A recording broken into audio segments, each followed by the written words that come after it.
Hi folks, thank you for checking out my video. Today I am going to do a walkthrough on how to remove old struts from my 1999 Camry and replace them with new struts. This is part of a major tune-up that I'm doing to this vehicle, and it has close to 250,000 miles on it. So obviously the struts on the Toyota right now are more than 20 years old. Changing them will do some good to the vehicle, and it is going to give me a better ride as well. So with that, let's get started. So here's a new strut. These are Monroe struts, and they came completely assembled already, including the spring here, so you don't have to do your own assembly because you need special tools to do it. So folks, first up, you want to park your vehicle on a flat surface. So I'm lucky I have a garage and the surface is pretty flat. So next you want to take off the hub here. Just kind of pry it open like that to access the wheel. Remove your lug nuts. So I have a 13/16 here, deep socket. So hopefully that will work. I have a long breaker bar here to give me leverage, and counterclockwise, boom. If you don't have this and you have an impact drill here like so, that'll be most easiest. But for this demonstration, I'm going to use this. Boom. I kind of skip. Okay, so I'm just loosening it. I'm not really taking it off right now. I want the wheel to be still in place. Cool. Okay, so it's coming off. After this, I'm going to jack up the car and put it on a stand. So I'm looking for a nice spot. So that's the spot. Here we go. Looking at the vehicle. This makes it really easier. You want to be extremely careful when doing this. Safety is very important. So after I raised the vehicle, I'm gonna put the jack stand underneath the frame here where it can support the vehicle. There you go, perfect. This thing is locked. And then I'm going to put another jack on the other side. So once I position the jack stand, slowly lower my jack here. Then I check to see how secure it is. Yeah, it's pretty secure. Take the wheel out as well. I'm gonna put the tire right there just in case. See, I got the back here supported by the stand. Don't ever trust this guy. They're weak. It's only for like changing your tire. But if you're gonna work for a long time, get those jack stands. It's better safe than sorry. Here's my current strut. I think it's leaking. You can see it's kind of wet here. And it is old. Yeah, it's pretty old. So to remove this thing here, you have to remove the sway bar here. You can place an Allen wrench here. These are 22 millimeters that you need to take out. You also need to take out the brake fluid line here. So this is the sway bar here, and it's a 14 millimeter. So we're gonna see if we can get it open first. Counterclockwise. It's coming off pretty easy. When I turn this also spins. So you can use an Allen wrench like so. And then I'm gonna use this 14 millimeter. You hold the middle piece. If you don't have an Allen wrench, you can use a vice grip here. You have to grip the back part of it so it can be stationary for you to pull out, okay? Something like that. I think the best approach here is get yourself this Allen wrench packet here. Makes it simple. There you go. So now I can use my fingers to just unscrew it. Beautiful. Alright, so we got this guy out here. Yeah. Now we need to get this out of the way.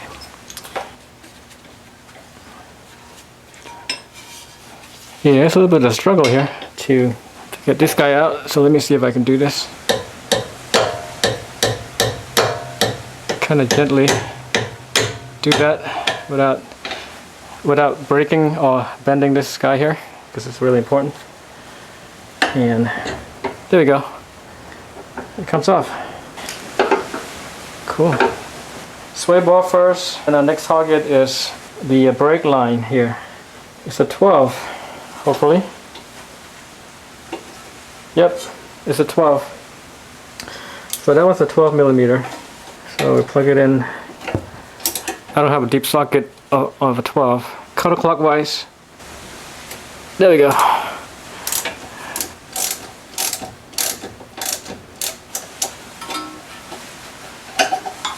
Okay. So now this is off. I'll take it off and then save it in one slot there. Next you need to do these here. These are 22 millimeter. You probably have the ABS system, anti-braking system, that is clipped onto here. The people that worked on my car took it without telling me, so I don't have it. For this part here, you're going to need a 22 wrench here, because you're going to need to hold it in place, and the socket to unscrew it, right? I don't have a short one, but I have a deep one. I couldn't find a 22 that is short, but I happen to have a deep 22, so I'm going to use that. I'm going to use the breaker bar here, and that will give me the leverage to break it. So 22 millimeter. I have a impact as well. If this doesn't work, I'm going to use my impact. So let me see if I can break it first and take it off, because I'm going to need all my strings to break this part off first. Jeez Lord. Whew.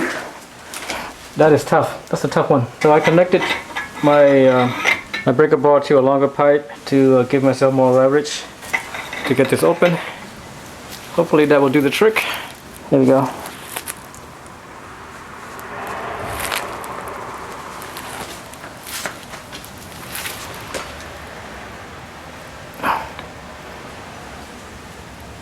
Oh, it's not breaking it. So I'm going to try my impact, making sure it's going the counterclockwise. Come on, baby, work.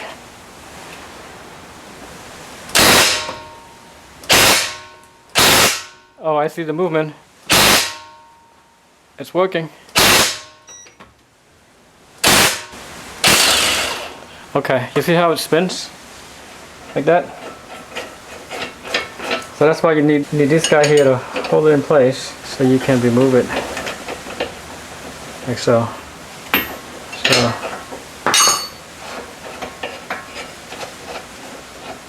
So this is easily removable now. And then now I have to deal with the one at the bottom. Okay, so here's a problem. I don't have a short socket, and this bolt here, the brake bolt here, interferes with that. So I'm going to have to take this bolt off from the brake, so I can use the impact tool to get this off. You might not have this problem if you have a shorter socket for this. I can try to use this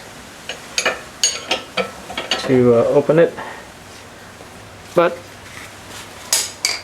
oh, I doubt it. This thing is so tight, it's impossible for me. You might be able to do it because you might be stronger than I am, but I'm going to use the machine. So here I'm going to crack this, open this brake bolt here to the caliper, and then oh, come on, man. There we go.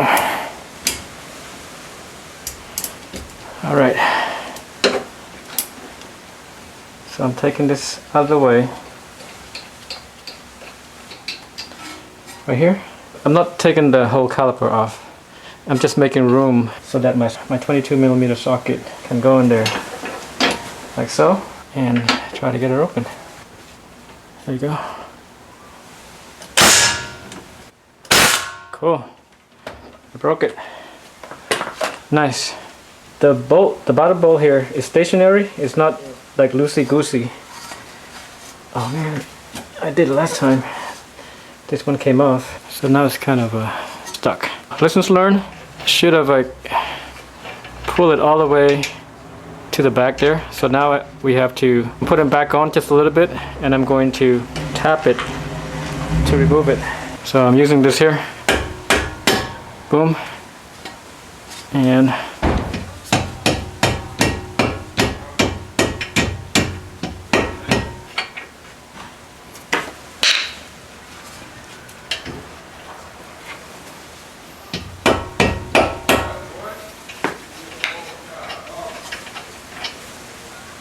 drop that. I'm going to put a screwdriver in here, because just like so, because I'm not sure if this thing is going to come out and hurt me. So just in case, you never know.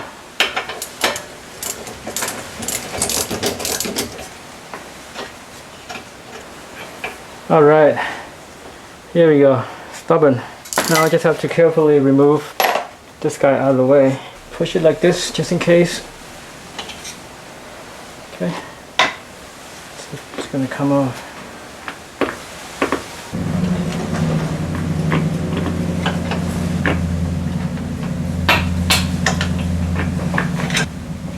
There we go. All right, I have this little chair here to support it. I'm going to put it here, just in case it falls off. I'm not sure, but I feel better having it at the bottom, just to support like that. Okay, so now it's coming off. All right, so now that you remove the bottom part of the strut, now you have to remove the top part of the strut. This is the strut mount, and the bolts here are 14 millimeters. So you want to remove these 3. Remove these 2 first completely, but then leave one just hanging so that it doesn't drop on you completely, and then slowly remove the last piece here while you pull it out from the bottom. Hopefully that will help me a little bit. I'm going to use a longer breaker. I'm not Superman, so get in a nice position to use my whole body. Counterclockwise. Yep. There we go. Man, the longer breaker helps.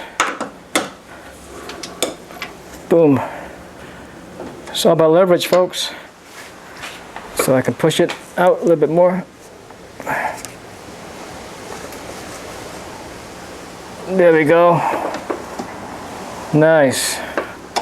Once I do that, then I can use a ratchet here.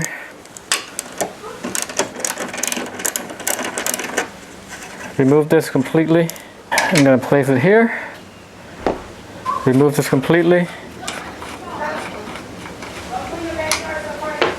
All right, so the last piece here, you want to kind of leave it like this, right?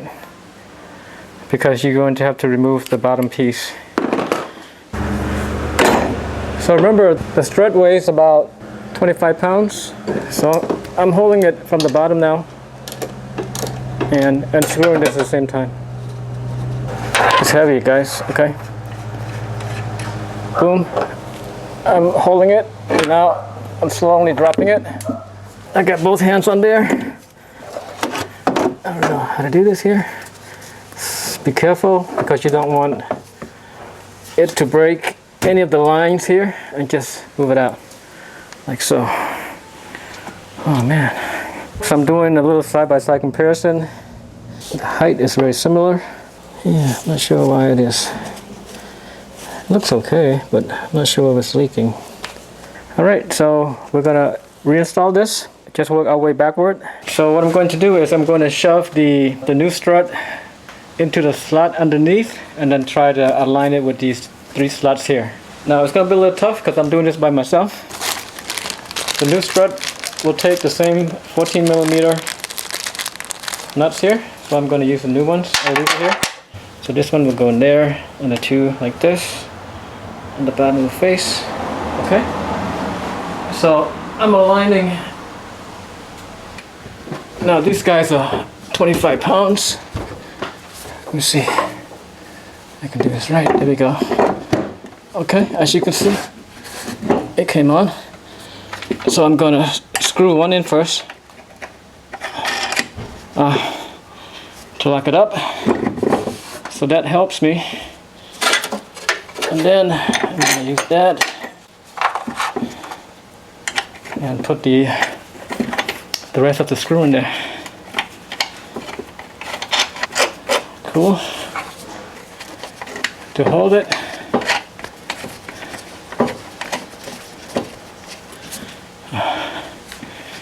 I'm holding it in one hand. Okay. That's good enough for now. And then go to the bottom and do all the other piece of it. The top nuts there, they're actually 15 millimeter. I was trying to use my 14 to unscrew it, it didn't work. So it's actually a 15 millimeter. I'm going to use this jack here to help me bring this guy up. So I'm going to use this here. So I'll place this at the bottom of the rotor here, so it's not going to hurt it or anything. And then bring it up to the level here. You have to align the, so make sure when you park it's straight like this. The steering wheel is straight facing you so that it's easy for you to align this thing here. So I use the hydraulic jack to help me push and align this thing here. So I think I got the bottom piece going right now. So here I'm gonna have to push. Use my knees and hopefully it's aligned there. Oh, there we go.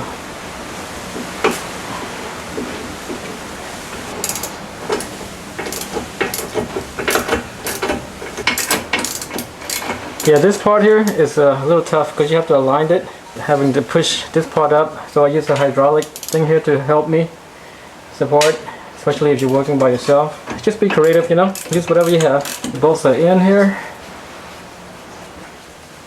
It's beautiful. My sway bar here, as you can see, is a little bit too high, so I have to bring this up a little bit. I'm going to jack up the this part here, see if that's going to help me. I see it moving up. As I'm jacking, see it moving up.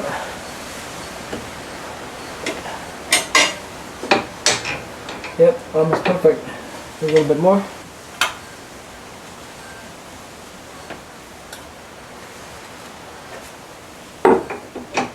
Perfect. Yep, that jack is really helpful. Okay.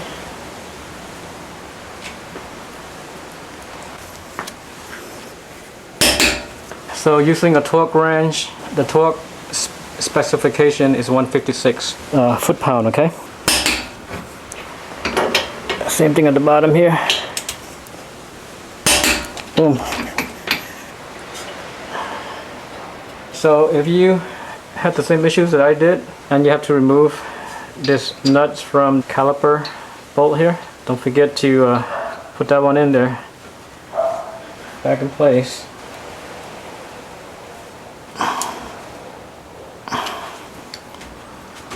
Alright, we're good. With the bottom piece done, right now we're just going to have to tighten up these bolts here. These new ones are 15 millimeters. Okay folks, so after you install the tire and it is supported by the ground, you torque these bolts here to 59 foot-pounds. So don't forget to do that, it's really important. I completed both struts here, the same process on this side. And as you can see here, you got brand new strut. With that, thank you so much for watching the video. I hope it was helpful. Hopefully it will save you some money if you decided to do it yourself like I did. And again, thank you, and I hope to see you again soon.